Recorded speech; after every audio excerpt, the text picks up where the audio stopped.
was really long and I went through most of it, but I don't think I got through every piece of it. And there was a lot of filler content. They basically had different sections of the town hall for each of the main topics people were asking about. So DMCA and ads, as well as things like the safety and harassment policy updates. And that's, where the simp and virgin stuff came from. Welcome back to the Gaming Careers podcast. I think we are now at unlucky episode number 13. I'm in a completely different space. COVID has once again ruined some plans, so appreciate that sound quality, video quality might not be as good as it usually is. There might be some police sirens going on, but yeah, having to record in a different location. Ben, how's your week been? How much of this 3-hour Twitch town hall did you manage to catch? First off, my week was good. Thanks for asking. Hope yours was good too. I have this whole week off, so I'm pretty excited.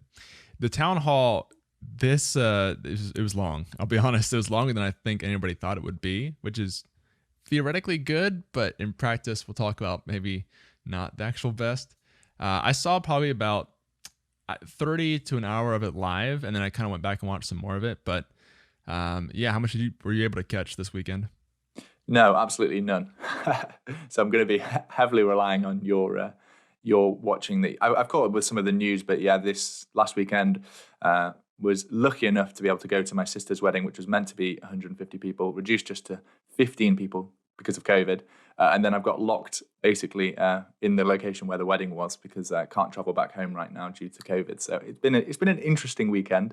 The Twitch town hall certainly wasn't the very, very top of my priority, let's put it that way. But some interesting things came out, and a lot of the usual Twitter accounts that share interesting tidbits of information did so. So I did manage to catch up on a few different things. I think probably the one that got the most attention really was the Twitch banning of certain words such as simp, virgin, and incel. But they did clarify that was just when they're going to be used as a direct insult. So they're not banned site-wide. You can still type them in chat. You can still, as a joke, call somebody a simp, as long as it's, I guess, the insult doesn't have any meaning behind it. Right. Yeah, I mean, so they did clarify it, but the problem is they didn't clarify it as they were saying it. It wasn't until, after the fact, once they saw the backlash, that they clarified it. So that's kind of where, Twitch culture kind of takes the highlight and just spreads it like wildfire if they hear that. And it wasn't delivered very well on the broadcast. Like one of the criticisms I heard of the town hall was that the COO and Emmett also just felt very disconnected from the rest of the people who appeared on the town hall. So I think this came from the COO, who was saying, like, we're going to ban these words outright and you can't use these as insults. And then, like you said, they clarified it eventually to say, well, it's only if you're using it as a targeted harassment. We're not just going to say if you say these at all, you're banned.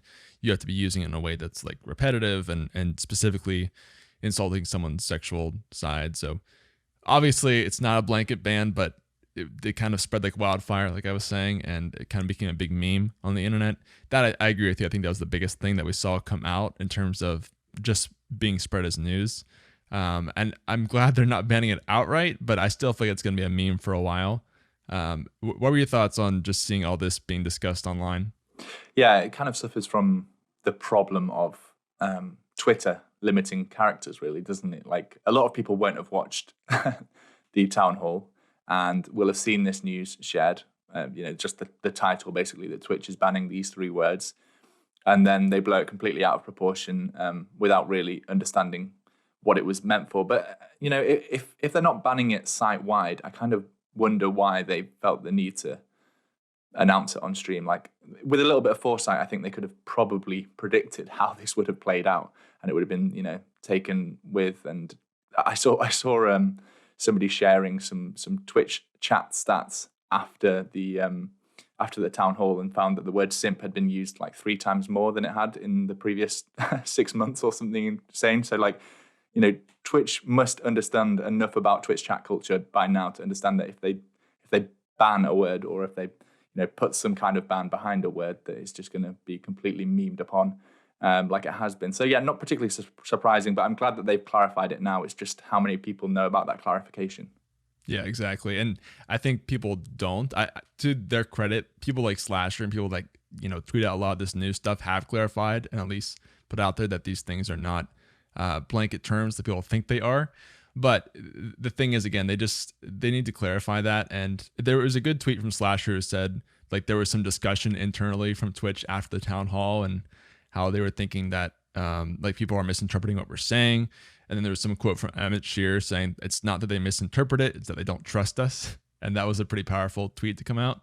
So, and again, it's kind of based off a rumor, but the theme of this was just, there was also a quote from Emmett at the beginning of the town hall where he said, we're at the point now with Twitch that there's so many people on the platform. If we get something right for 99% of the platform, but it still is wrong for 1%, that's a huge amount of people who are being affected now. So they're trying to get more careful on getting as close to 100% as they can, which I think is true. And it's a very good point where there's so many users now that if you just get something a bit wrong, it can really impact just that small minority of people. Like, I think a good example is the creative category. You might have seen, I saw a lot of backlash with the new homepage layout and how there's like music and games and IRL, but creative was totally left out. And I think there's a whole area now where you can request things for Twitch to do. And the creative community has kind of taken over there to say, why are we no longer on Twitch? We have nowhere to go on Twitch anymore. So that's a good example. And I'm glad they're aware of that. It was just kind of interesting to hear Twitch talk about it themselves. Yeah, that whole point that you make about trying to be 99% right, it reminds me of when Apple released probably 4 or 5 generations ago, one of the iPhones had the whole bend gate. I don't know if you remember this, but where a really small percentage of their new iPhones were privy to bending around the aerial, I think it was. And I remember them releasing the stats, and it was something like 0.0001% of phones had this flaw in them. But they sell so many iPhones now that 0.001% can be 10,000 people. And if 10,000 people share this news on social media, then it goes viral. So you really have to be able to design a product that's like 100% defect free for it not to go viral in some way. And yeah, I do feel for Twitch, that's definitely one of the pains of growing big enough that they really have to understand any implications their decisions can have on even the smallest group of streamers. But I guess that's why they probably try and release a lot of the features through some kind of closed beta. So hopefully they can include even the smallest of percentages of people and make sure that they're covering all the options before releasing it and then getting the backlash that they have from the creative community. Absolutely. And I think they even talked about an example of that with one thing that's been discussed lately is the LGBTQ tag and how they didn't want to add that to Twitch because Emmett kind of talked about the process there, but basically they had tested that feature and it wasn't, he didn't really say why, but apparently it hadn't really been received well by parts of the community and that 1% was not very receptive to it or something. So they decided not to add that. And then he added they might bring it back or something, but it does seem like they're testing stuff at least now. And we saw this as well with the channel point predictions and what's the other, the boost feature that we talked about recently. Those are also betas that they're rolling out to subsets and not everyone at once. So I agree. I think it makes sense they're doing that and we'll probably see more of that in the future. But yeah, just kind of interesting to hear the thought process behind how they're rolling out features and just the pressure they're feeling internally to make sure they're getting everything right, especially because there's been so many issues lately with DMCA. I mean, that's not affecting 1% of users. That's affecting 100% of users, really. Even if they say that apparently most people don't use music, which I still don't believe, honestly. I just think that there's been so many problems lately with Twitch on things like DMCA and other issues like that with, you know, a lot of talk about people getting banned unfairly and discrepancies between different streamers. So I think they have to kind of rebuild the trust on Twitch. And when they roll out new features like that, if it only affects 1% of the population, that's the exception. It's usually affecting more is the usual case.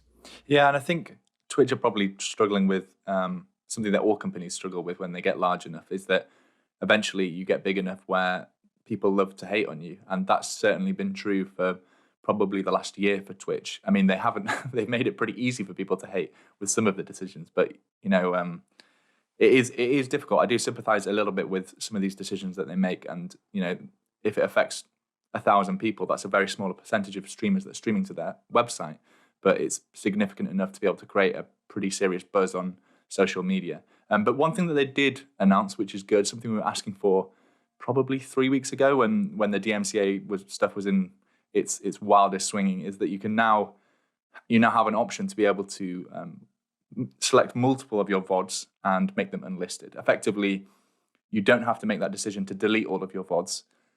You can keep them on the internet, but they'll only be viewable for you. And this is something that we were saying that YouTube had, and it would have been really nice if Twitch had implemented this, like whenever it was, 3 weeks ago, when they gave people 3 days to review all of their VOD content before removing it.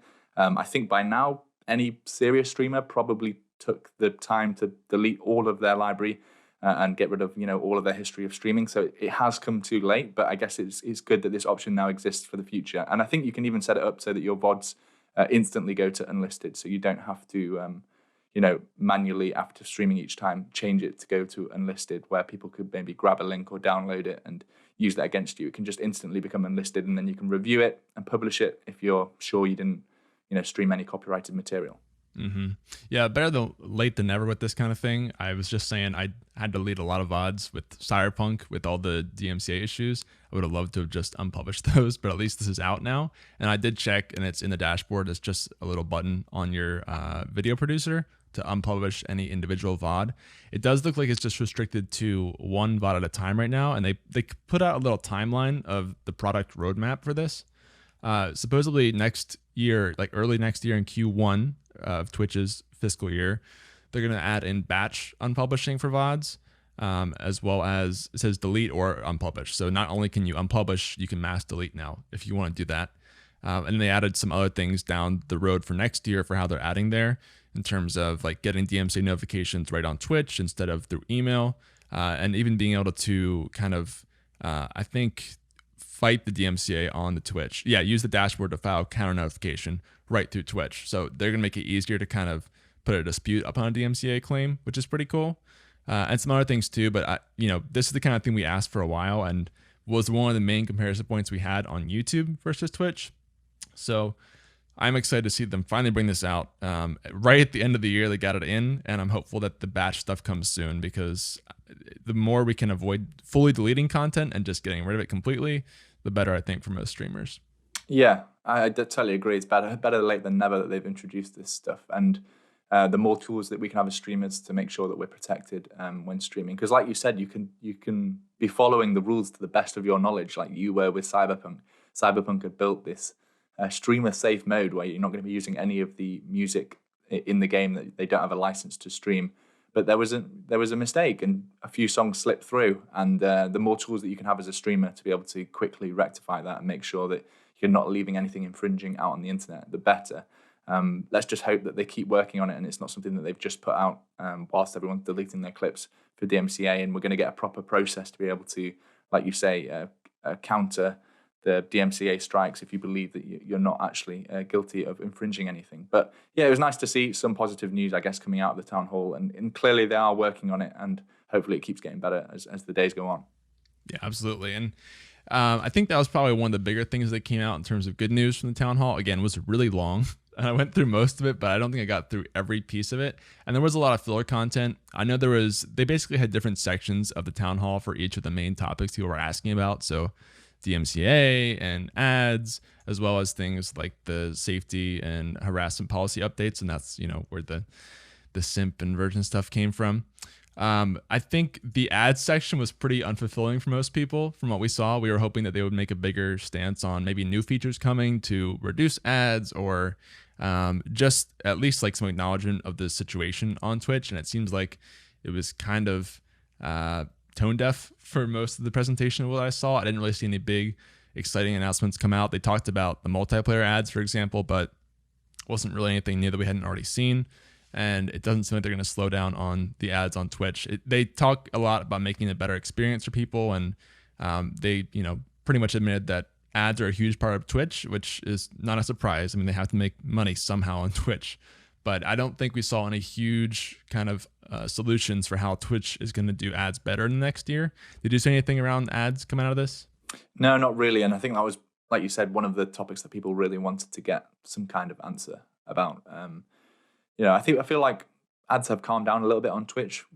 Before they were, you were getting hit by 5 of the exact same advert in a row when you joined a stream. And I feel like that's calmed down a little bit, at least from my viewing experience over here in the UK. But yeah, they didn't really answer many questions about ads. And I think a lot of people still feel that there's this fear that Amazon is kind of squeezing Twitch and saying, come on, we need you to start turning some profit, and their only way of doing that really right now, certainly not giving us a better percentage on sub splits, is probably to improve their ad platform. So yeah, there's definitely a lot of questions I feel like Twitch still needs to answer about ads. And our dream, Ben, about getting a better split between Twitch and us for subscriptions is still waiting for 2021. I guess we can keep wishing that on every episode in 2021. Yeah, and I hope there's so many ways they can make ads better on Twitch. That's one of the biggest ones, that they could just do a quick win. Of course, they lose a ton of money on the Twitch side by doing that, so not a big win for them. But even just like adding more advertisers to access the platform, the skippable ads would be huge. I feel like that's a huge piece that every other platform has at this point, except for Twitch, it feels like.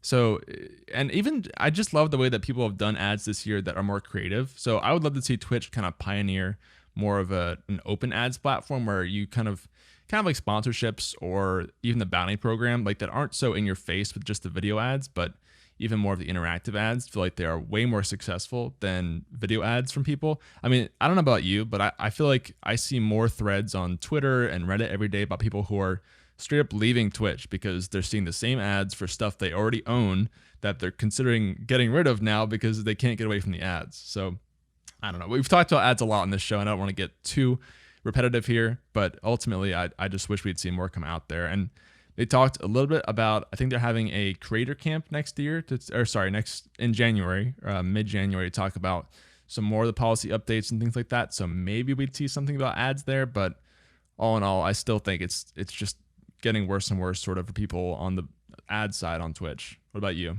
Yeah, I think I tend to agree completely with you. It's interesting that they keep hosting these sort of events where they have complete control of the questions that they get asked. And obviously that was true even, pre-COVID when we were going to TwitchCon and they were doing the keynote there. They've always, they've had times when they've had a streamer on stage sort of asking Emmett questions, but you feel like those are completely, they've already been reviewed and approved before stepping on stage. So yeah, there's not really an opportunity, I don't think, to quiz Twitch on certain issues. And I kind of hope the town hall would be that. I wouldn't have known how they could have done that possibly with everybody watching. But yeah, it's a bit of a shame that they're holding so much control over the questions that they're answering, and they keep leaving us with this little like tease of in a month's time we're going to be doing another Q&A on policies or on ads, and you'll have all your questions answered then, and then we kind of get to it, and it's left a little bit disappointing. But it's funny that you mentioned the streamers leaving Twitch that you keep seeing, posted all over Reddit, because some news that came out this week, I think it was from Stream Hatchet, who are sort of a Twitter account or a website as well, who share a lot of stats about the streaming industry, well worth a follow on Twitter, where they share a lot of the different stats. But they posted that the I'm trying to find it now. Where is it on our lists? Oh yeah, the YouTube streams, the top streamers across YouTube and Twitch in the past month, I think this is, were split pretty evenly between YouTube and Twitch. But even more interestingly than that, they were split between English-speaking streams and non-English-speaking streams. So we're seeing a massive growth across the world, even in non-English-speaking countries, that are turning to platforms like Twitch and YouTube to stream now. Yeah, this is super interesting, and it's something that I've kind of seen on Twitch for a while, is the growth of non-English channels that have blown up, that I've just, I guess as Twitch reaches new areas and new streamers blow up from these different countries and continents, it's not a surprise this is happening, but it's just kind of crazy to see the numbers, because I think this was for the last week, the peak stream for concurrence, and this was peak, okay.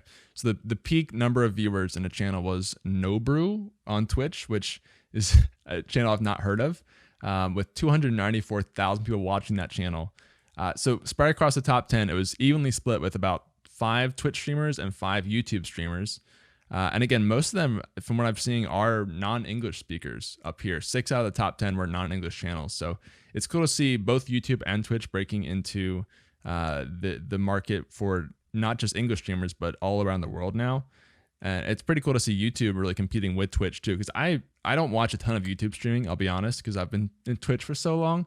But some of these guys getting 250,000, 225,000, 220,000. These are huge streams. And if these same streamers were on Twitch, they would easily be in the top 1%, dwarfing these other streamers on Twitch. So it's kind of crazy. And just more of a testament to, like you say, we talk a lot about how YouTube is closing the gap, and whenever they want to, they can kind of turn on and probably eclipse Twitch pretty easily. And I think we're starting to see that happen pretty definitively here with stats like this. Have you seen a lot of these channels? Because they're all pretty much new to me, but I'm excited to see new people coming to Twitch. Yeah, I think that's part of it, is that because obviously we're both English speaking, the streams that we're going to be recommended on both YouTube and Twitch are going to be English streamers as well. So yeah, a lot of these names aren't familiar to me, but it's great to see, like you said, Spanish streamers and French speaking streamers and all these different countries, being incredibly popular on both Twitch and YouTube, because it shows that there's audiences from those countries watching as well. I think one interesting thing from YouTube's point of view, we've constantly talked about when they want to turn the tap on, they can. But what strategy do they want to go with? Do they want to try and push people to the really popular streams? Like you say, these top 1%, 200,000 concurrent viewers. Are they going to start advertising that stream of 200,000 viewers to a lot more people to, break even more records? Or do they want to try and distribute it more evenly and, be a better platform than Twitch in terms of the average concurrent viewers? You as a new streamer, you're going to get more viewers on YouTube than Twitch. Do they want to push that angle, or do they want to go for the really, really big streamers and make sure that they can hit 300,000, 400,000 concurrents? They basically decide that system in their algorithm, or maybe they let the algorithm decide it themselves in terms of what turns into most watch time and money spent and ads watched. Yeah, I mean, if there's an algorithm that can figure out what to promote, it's definitely YouTube's side.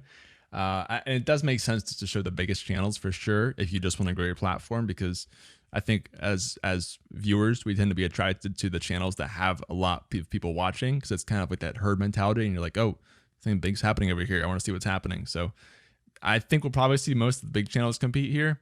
There are a couple of things I want to note here that are kind of cool though, on YouTube especially. So some of the top 5 creators here in the top 5 of the 10, so like Dream and Corpse Husband, I'm familiar with those two, and I know they make a lot of just videos, right? So these guys are not only getting the biggest live streams on the platform, but also some of the biggest videos on the platform, which is pretty interesting that they're kind of proving you can do both now. You don't have to be just a streamer or just someone who makes, YouTube videos. You can do both at the same time. But also what's really interesting is there's one person on here who he's on here twice, because he's not only the top Twitch streamer, this is Nobrew, he is the second biggest YouTube streamer. So he streamed on both platforms, it looks like, and got 294K on Twitch and 225K on YouTube. So that's kind of interesting to see if that continues to be a trend, and maybe people kind of forego the partnership and will stream on both platforms and use that. So I just think it's interesting to see, because we don't often see people on both platforms doing that consistently. And yeah, especially on YouTube, I think it's just really cool to see that you can make these videos and stream and do both really successfully at the same time, not one or the other. And I know you probably have some thoughts on that, since you're so deep into YouTube at this point. Yeah, I mean, what would be really interesting, and if we could do this live, I would love to, but would be to know if he co-streams, if he streams on both platforms simultaneously, or if he has some kind of schedule where Monday, Wednesday, Friday he streams on Twitch, and then different days he streams on YouTube. Because if he's streaming both simultaneously, then I feel like he can't be a partner on Twitch, and really can't be an affiliate. So maybe he loses his Twitch sub button, but that would be awesome to know if he does both. I reckon he probably splits the schedule between them, and maybe doesn't have a partnership agreement with Twitch. He just has an affiliate agreement, which I think would still allow you to stream to YouTube, as long as you're not streaming to Twitch at the same time. But yeah, that is crazy that he's in the top 10 streamers for both different sites, because he's obviously utilized YouTube to grow a massive audience there, as well as being able to hit those numbers on Twitch too. So really interesting. And I think we're going to see more and more streamers, balance YouTube and Twitch in terms of VODs and live streams. And then, maybe once in a while, try a YouTube stream and see how that works out for them. Because YouTube have kind of proven at this point that they've nailed the system where you can have a really successful YouTube channel of VOD content and also reach a massive audience of live streamed content as well. Yep, absolutely. And I'm pretty excited about that. I took a quick look into his channel, and he is partnered on Twitch, so I don't know if maybe he's doing something he shouldn't be doing, but we'll have to do some more digging to see what he's doing there, because I think that's just super interesting, with one of the biggest cases of multi-streaming I think I've seen for use cases. Moving on here, I think a little bit, one of the biggest things we can talk about this week, I wouldn't say it's super streamer related, but obviously it's one of the biggest games of the year and obviously the month too. is Cyberpunk 2077. We talked a little bit last week about how they had added the streamer mode into the game, but then there were issues with that because it turns out that some of the music in the game was not actually safe with this mode. I was a personal victim of finding that out live on stream. But now there's been even more fallout with Cyberpunk. I'm sure you guys have seen all of the bugs that have been going on with just issues in the game and people, thinking it's unfinished. But PlayStation Store actually came out and fully offered refunds for the game and unlisted it off of the PlayStation Store, which is pretty interesting. There's a lot of jokes about now this game is an Xbox exclusive just for free, which are kind of funny. But then I think Xbox came out and also offered refunds for the game from what I saw. I don't think they removed it from the store, but I think there are refunds through Xbox now. So obviously this is not the kind of reception that we wanted for Cyberpunk after years and years of waiting. Did you see a lot of fallout from this too, Pete? Yeah, I mean, basically just the same things that you've said there. I think Sony were first to offer refunds and remove the game from the store, but then Xbox, I think, updated their refund policy to make sure that it included specific details to do with Cyberpunk. So, and I think you can even get a refund now if you bought it on PC as well. A lot of different game companies basically thinking that the game shouldn't have been released in its current state. And I'm not somebody that was really massively looking forward to Cyberpunk. I never played the earlier versions, so for me, I feel like I'm a little bit outside of the loop. But for a lot of people, they were happy that it kept getting delayed because they wanted a fully finished game, and it still seems like it's been released much too early with all these different bugs. You've played it. What do you think when you went through it? Is it refund worthy? Yeah, I mean, so I'm only about 7 hours in or so. And I've been taking it pretty slowly on stream and everything.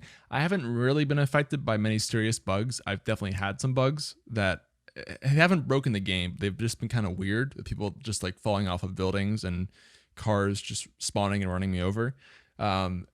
Personally, so this is the weird part. I'm not that disappointed by it. I think it's probably because there's been so many games recently that have shipped and been undelivered that at this point I'm just kind of used to it. I saw somebody say if this game would come out 10 years ago, like it would have been pretty unacceptable for this kind of thing. But we're kind of in the day now of all these alphas and early releases and patching slowly to fix your game over time that it feels kind of normal to me. I'm definitely disappointed by, there are being those bugs, but at the same time, it's not a huge deal for me. I still like the game. I'm still going to be playing it. I'm not going to be refunding it, but obviously it could have been a lot better. And I know you're not excited for it, but what are your thoughts on them kind of having this buggy game and eventually releasing it 8 years later? Do you think they should have waited longer to release it and just, put another year into development? Or is this kind of thing going to be standard going forward? I mean, I'd probably come at it from a unique perspective, having been a developer, not a games developer, but a web developer before.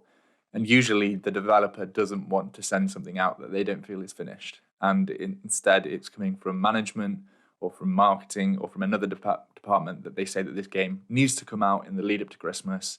Even if there's certain bugs, we can manage that. Let's get it out.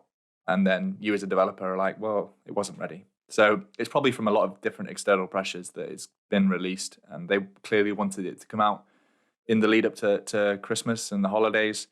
But yeah, it sounds like it should never have come out. And they're obviously going to suffer a lot of punishment now with all these stores allowing refunds because effectively they're not going to get that money and people probably aren't going to buy the game again because they feel like they've already played it.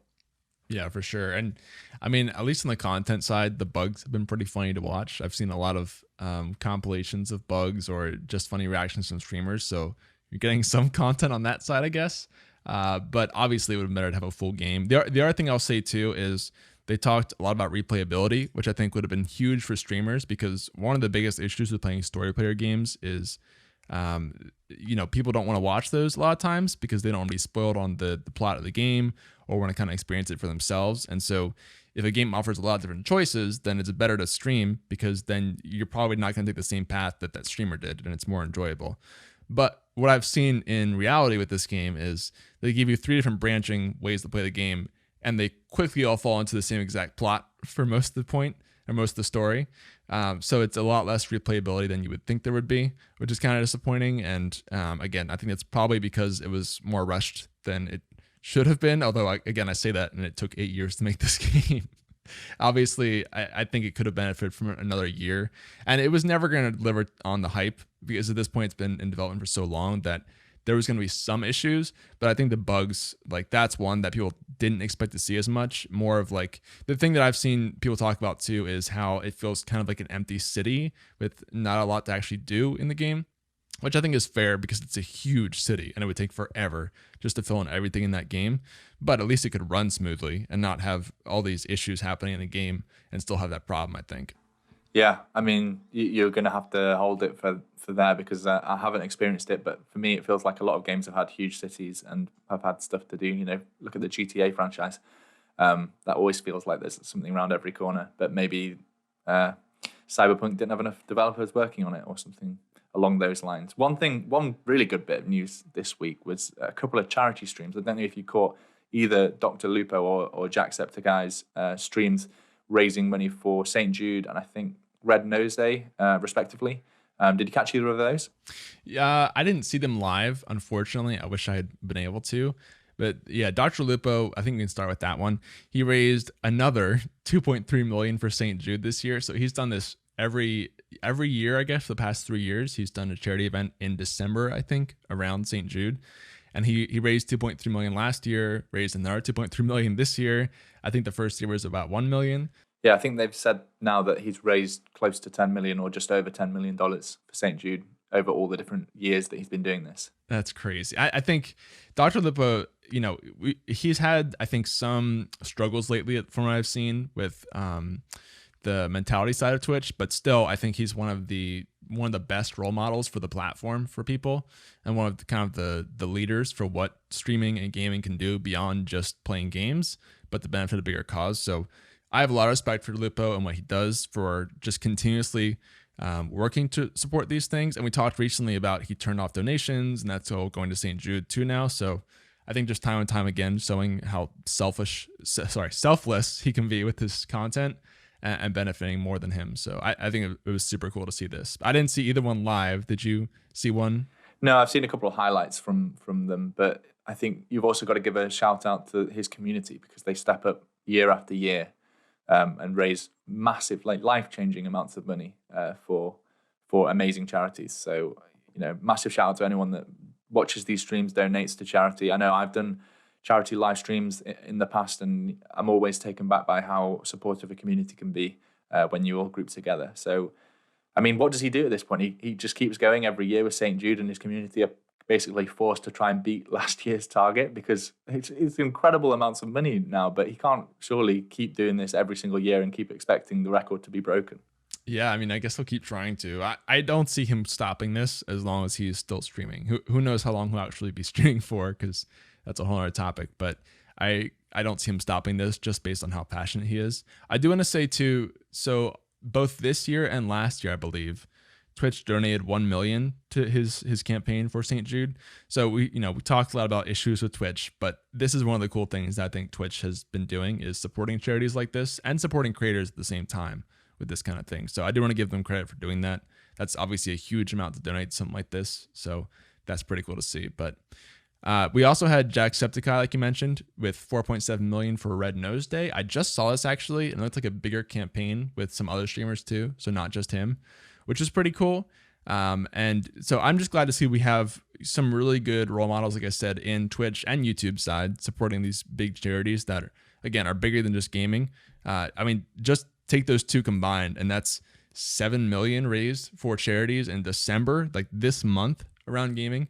So I just think that's awesome, and I hope we keep seeing more creators do stuff like that. And I'm sure we will in the future. Yeah, especially when they're coming together to arrange something like the Jacksepticeye. I think he called it Thankmas or something similar to that. But yeah, it kind of blows up when you start to include other creators and games like Among Us. Like, you know, they're always going to be popular to watch. So I think it's awesome. Like you said, $7 million raised from live streamed and VOD content for charity. Like, who can complain about that? And yeah, totally agree. Shout out to Twitch. That's 2 million they've donated now, 1 million last year and 1 million this year to Dr. Lupo's campaign. It's kind of crazy. I did see the highlight of like his stream notification coming in of a $1 million donation. Like that really does like make your eyes pop when you see Twitch donated $1 million. At least it doesn't go like directly to his PayPal, and it instead goes like through the Tiltify to the charity, or directly to the charity instead. But yeah, that has got to be a scary number to plug into a website with your credit card details. Yeah. I didn't know you could do that much through a credit card. I don't know how you would begin. No, it must be a different system, or maybe they set it up so that he could press the notification at any point. But still, like, yeah, that is an insane amount of money to donate.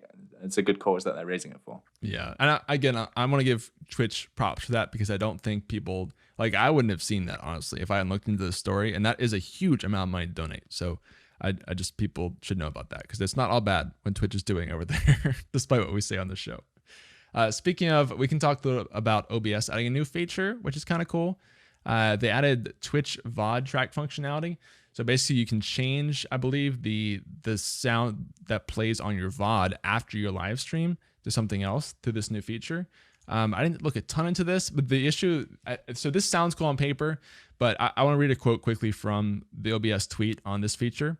They said, "It's useful when you want the audio in your VOD to be different from your live stream, but it does not circumvent copyright restrictions on the content you broadcast if you exclude the copyrighted content from the VOD." So this isn't something you can do where you can use copyright music and then remove it after the fact and be safe.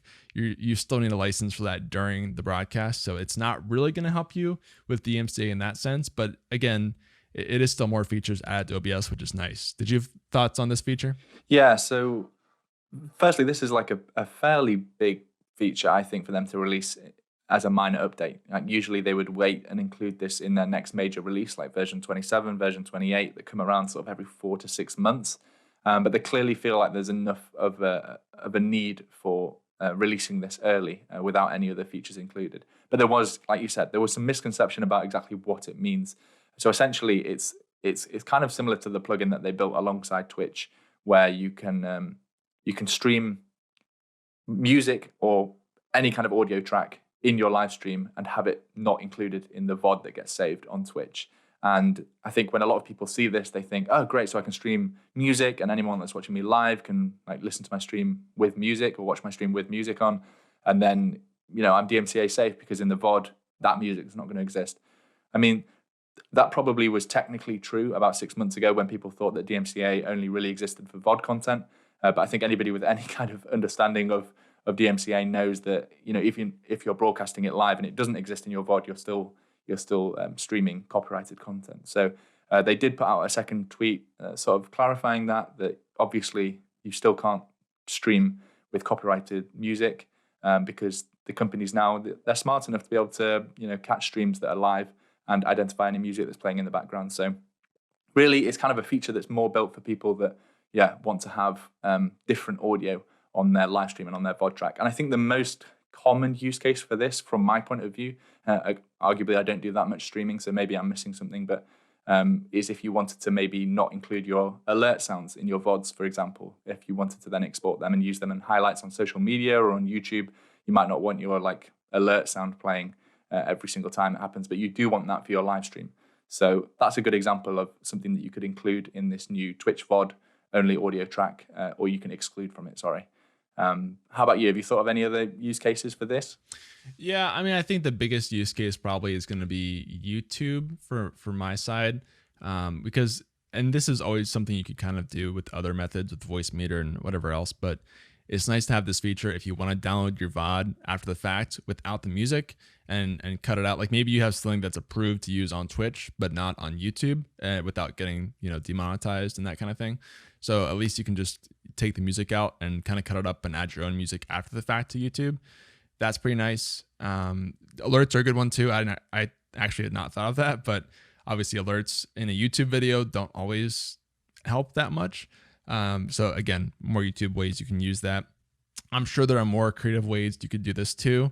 Again, I'm a big fan of adding any feature you can to OBS because people will always think of new ways to use them as long as the feature is there. So it's cool just to have more options as a creator, and that way you can kind of change your content, like maybe even TikTok or something. Like you want to keep your game sounds, but add a different song to your gameplay. There's a lot of cool ways you could do to use this in the future. So I'm excited to see people use.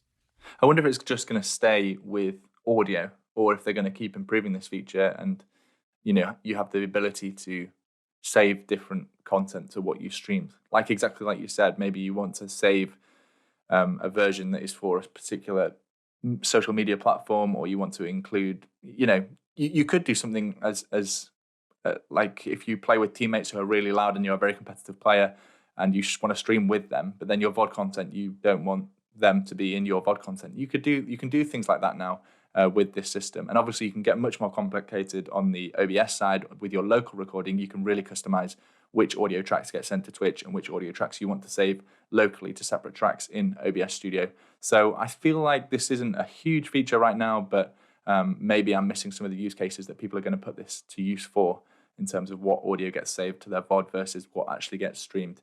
And like we've said so many times, since this DMCA law is kind of new, maybe we're going to see certain audio that is stream friendly but not VOD friendly, and then that probably would fall into this category where you can use it for your stream and not in your VOD, and then you can use this OBS feature. So yeah, interesting, and always interested in seeing OBS updates. I know a lot of people rely on me for insight as to how to use certain OBS features or why they would be useful. So I probably need to spend a bit more time with that for sure once I return back to my proper system. But another streaming tech update sort of thing is there was a new NDI tool that's been optimized specifically for NVIDIA GPUs to kind of get around using a capture card. I don't know how much you know about NDI. I'm definitely going to explain it through for people on the podcast. Have you ever used NDI for any live streams before? Yeah, I actually love NDI because, like you said, you can get around using a capture card. I do a lot of benchmarking with Legion PCs, so it's great to just use any PC and throw it to the other PC for streaming. I'm really excited about the updates here. I know you've talked through NDI a lot before. Do you want to kind of explain it quickly for people who don't know what it is? Yeah, so NDI is a technology, effectively, that is completely free and allows you to capture video sources across an Ethernet, a network. So a network in your home, for example. So the most common use case for streamers, particularly people that have been visiting the Gaming Careers YouTube channel, is to have two PCs, one which solely runs your game, one that solely runs your stream. So you don't have any conflicts in terms of your gaming PC trying to hit the highest frame rate so that you can, play at your best. And usually this required a capture card to sit in your streaming PC so it can capture the signal from your gaming PC. I hope I'm not losing anyone here. But NDI is a technology that allows you to use your network. So, if you had both of these computers connected to the same network, the same switch over Ethernet, then you could send the video signal as well as the audio signal across your network and capture it on your streaming PC. So you effectively save yourself the cost of $200, $300, $400 for a capture card. And a lot of people rely on using this for streaming. It does have its own quirks, which I think are slowly kind of getting ironed out. But this new update looks like it's going to allow even more optimization for streaming PCs that have NVIDIA cards in them to be able to really utilize that technology to enable higher frame rate capture. Mm-hmm. Yeah, I think some of these updates are super cool. And I've used NDI a lot, like I said, recently for some PC benchmarking streams. The biggest updates that I see added here are it supports 4K resolution as well as 120 hertz or higher, which I think is huge. The 120 hertz especially, I'm really excited for. And I know you might think like 120, why do you need 120 hertz when you're streaming at 60 FPS all the time? But in my experience, just getting as close as you can to your actual monitor resolution when you're going over NDI is a smoother experience, because I've had some issues with just kind of stuttery image and not the most clear image over some of these when you're playing at 240, but then, using NDI at 60 and even kind of downscaling it. So I think the closer you can get to the actual hertz display you're using, the smoother it'll be for viewers too. So pretty excited about that. They also mentioned just a lot of features to reducing latency. There really wasn't a lot of latency when I used this before, but hopefully it's even less now, which would be great, as well as just more video compression, better video compression, some more control over video bitrate. They said, quote, "It's possible to have the perfect image quality while using almost any network, including wireless." I would be cautious to use wireless, but I don't know. You can try wireless if you want to. I always recommend a hardwire, especially because it goes over your network. So you want to have the fastest and most reliable connection and no dropouts or anything. But if it's wireless, then even better for those kind of streamers. I'm excited for this. I'm definitely going to be testing it out once it comes to the NVIDIA cards and everything. Do you think you'll use this much during your setups or tests? I think, yeah, the only time I'm really going to be using this or any kind of dual PC streaming setup is when I'm testing things and making videos for the Gaming Careers YouTube channel. So it's awesome to see these kind of updates.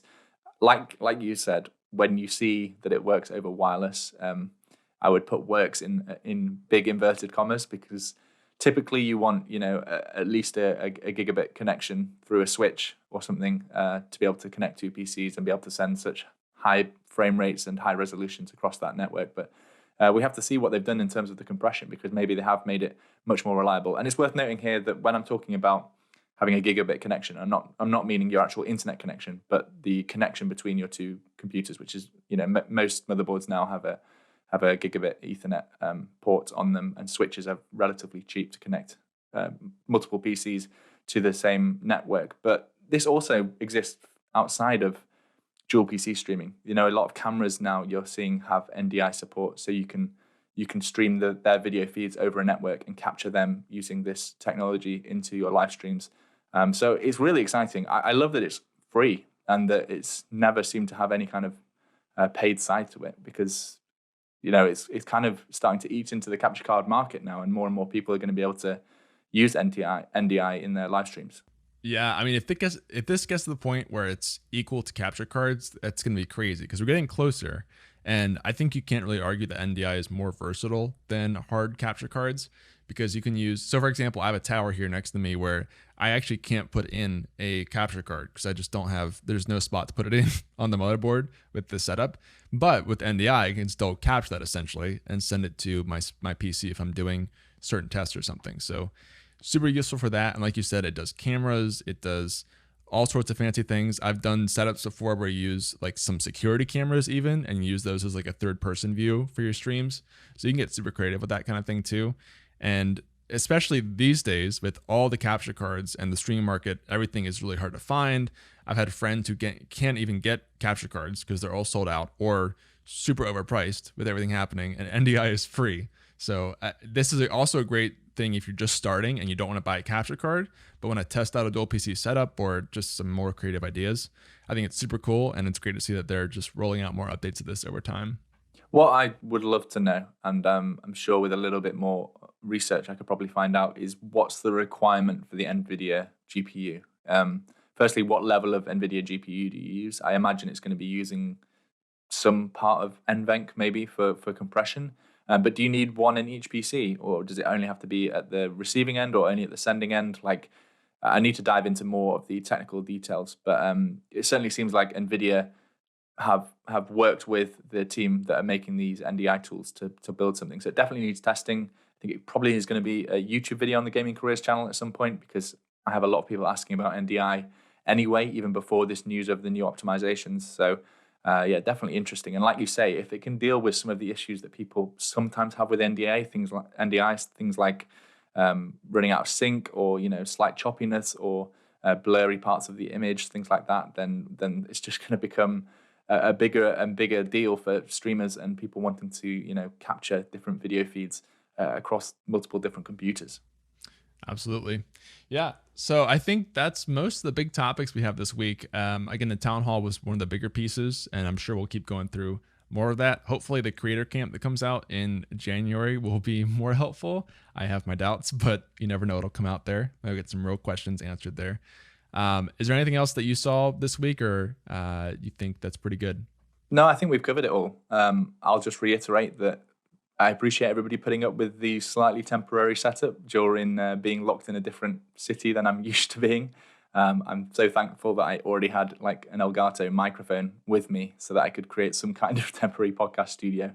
But yeah, hopefully the audio quality and video quality and all those kind of things will return back to normal next week if I'm allowed to go back to my permanent setup. But yeah, really appreciate you jumping on and handling a lot of the expertise and watching some of these live streams over the weekend whilst I was otherwise occupied. Again, we will give a shout out to all those people that have given us a review on places like Apple Podcasts. I don't think you can do it on Spotify, but I think Stitcher and places like that, you might be able to leave a review. So just share this podcast with anyone that you think in the streaming world would enjoy it. And let us know if there's any topics that you want to see specifically discussed, because we're kind of just looking for the weekly news and we make sure we cover anything that we see that comes out each week. But maybe there's a specific topic that you'd love us to dive into more, and we're definitely keen to get guests on to talk in more detail about topics that you guys want to listen to. So reach out to either me or Ben over on Twitter. Both of our links are in the show notes here. And if that's everything, then I think we'll probably just see you next week. All right, see ya.